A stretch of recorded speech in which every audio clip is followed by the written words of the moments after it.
Typhoon Dannas damage sparks solar panel fish rumors. Typhoon Dannas causes severe flooding in Pingtung Mountains. Military self-propelled gun hits 4 cars in Taoyuan. Former South Korean president jailed again. Germany accuses China of laser targeting aircraft in EU mission. Seoul returns 6 North Koreans with strong desire to return. Acropolis closes as heatwave grips Greece. Pamplona's iconic bull run begins in Spain.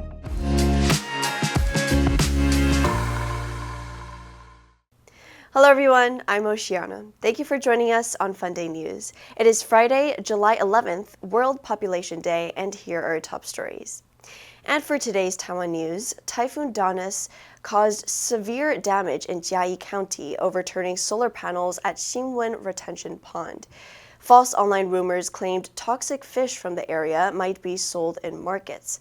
However, local officials clarified that Xinwen Pond is not used for fish farming and urged the public not to believe the misinformation harming local aquaculture.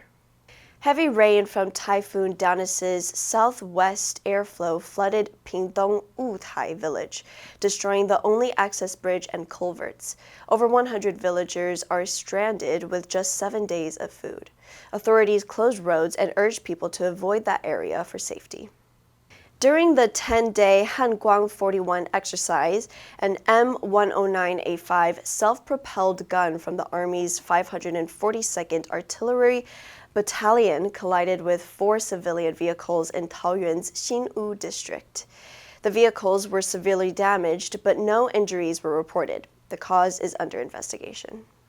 And in global news, former South Korean President Yoon Suk-yeol returned to jail on Thursday after a court approved a warrant sought by prosecutors investigating his attempt to impose martial law last year. The Seoul Central District Court's decision bolstered the special counsel investigation into allegations that Yoon's move in December constituted obstruction of justice and abuse of power. The court granted the request due to concerns that Yoon could seek to destroy evidence. The conservative politician already faces criminal charges of insurrection over his martial law decree, which could carry a sentence of life in prison or death. The former president returned to confinement at the Seoul Detention Center after the decision. He spent 52 days in jail earlier this year but was released 4 months ago on technical grounds. The Constitutional Court ousted him as president in April, upholding Parliament's impeachment over the martial law bid, which shocked South Koreans and triggered months of political turmoil. The special prosecution team launched its investigation after new leader Lee Jae-myung was elected in June and has been looking into additional charges against Yoon. Germany summoned the Chinese ambassador to the foreign ministry on Tuesday after alleging that China's military had targeted a German aircraft with a laser during a European Union operation in the Red Sea.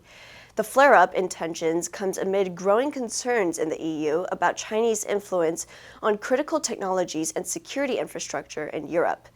Germany's foreign ministry stated putting German personnel at risk and disrupting the operation is completely unacceptable. Germany's defense ministry said the aircraft, which was participating in the EU's ASPIDES mission to protect international sea routes in the Red Sea, had been operating as a multi-sensor platform, or Flying Eye, conducting reconnaissance in the area since October. A Chinese warship, which had been encountered several times in the region, allegedly targeted the aircraft with a laser without cause or prior communication during a routine mission flight. The incident occurred in early July. The MSP is operated by a civilian commercial service provider, with German armed forces personnel also involved. The data collected significantly contributes to situational awareness for partner forces. China has previously denied accusations of firing or pointing lasers at U.S. aircraft.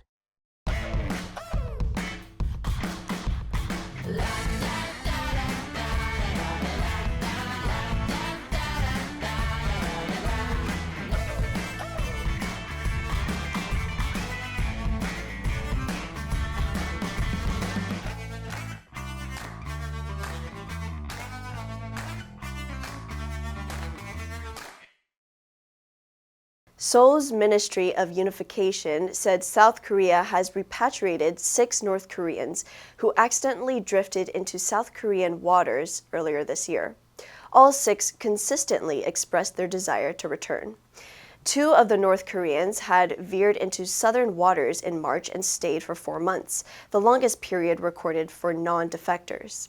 The other 4 were sailors who drifted across the disputed maritime border between the North and South in May. This is the first such return under the presidency of South Korea's Lee Jae-myung, who campaigned on improving inter-Korean ties. There have been several previous cases of North Koreans unintentionally sailing into the South. They often use small wooden boats that are difficult to steer back on course once adrift. In the past, authorities in both countries would coordinate to send those wishing to return to the north back via the land border. However, Pyongyang cut off all inter-Korean communication lines in April 2023 amid heightened tensions. 8 months later, North Korean leader Kim Jong-un declared that unification with the South was no longer possible. The Acropolis is closing temporarily as soaring temperatures continue to grip Greece.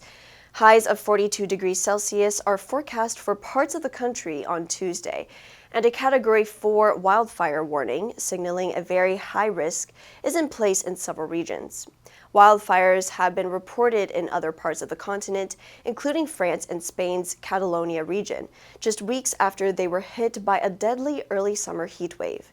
Changes to the Acropolis's opening hours were announced soon after the extreme heat returned to Greece. With highs of 38 degrees Celsius expected in the city, the closure is not the first time extreme heat has shut the popular attraction. It also occurred in June and last July. Authorities said the closure was for the safety of workers and visitors at the site, which is visited by tens of thousands of people each day, totaling 4.5 million in 2024. The country's labor ministry has also imposed a mandatory 5-hour work stoppage for manual outdoor workers between 12 o'clock and 1700 in areas expected to experience the worst heat. The heat wave is expected to start breaking on Thursday as temperatures drop significantly. The public has been urged to remain vigilant, and emergency services are on high alert. Thousands of daredevils ran, skidded, and tumbled out of the way of 6 charging bulls during the opening run of the San Fermin Festival in Spain.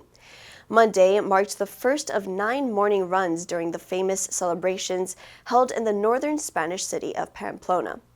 The bulls pounded along the twisting cobblestone streets led by 6 steers. Up to 4,000 runners take part in each bull run, which covers 846 meters and typically lasts 3 to 4 minutes.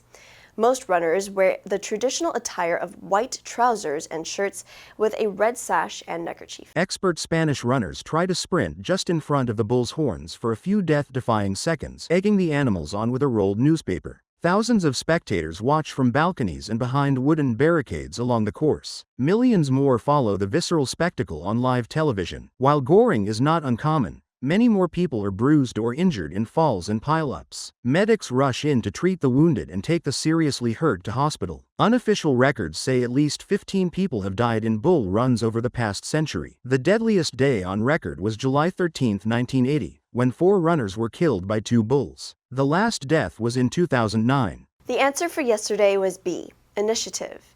The government launched a new initiative to reduce plastic waste.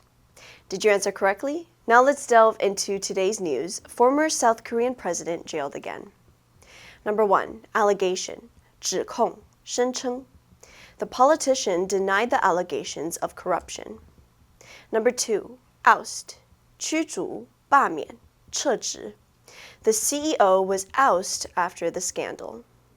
Number 3, decree, 法令, 命令, 裁定. The government issued a decree banning single-use plastics. Next, we have a multiple-choice question for everyone to practice. Which answer would you choose?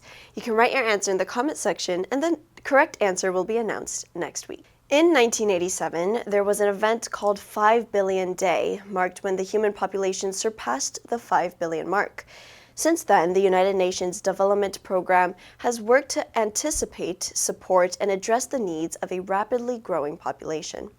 The population was seen as growing out of control, raising awareness about the need for family planning, poverty reduction, and ensuring proper maternal health. And that's all for today's FUNDAY News. Be sure to tune into FUNDAY News from Monday to Friday and click the link below to join FUNDAY for free. I'm your host, Oceana, and I'll see you next time.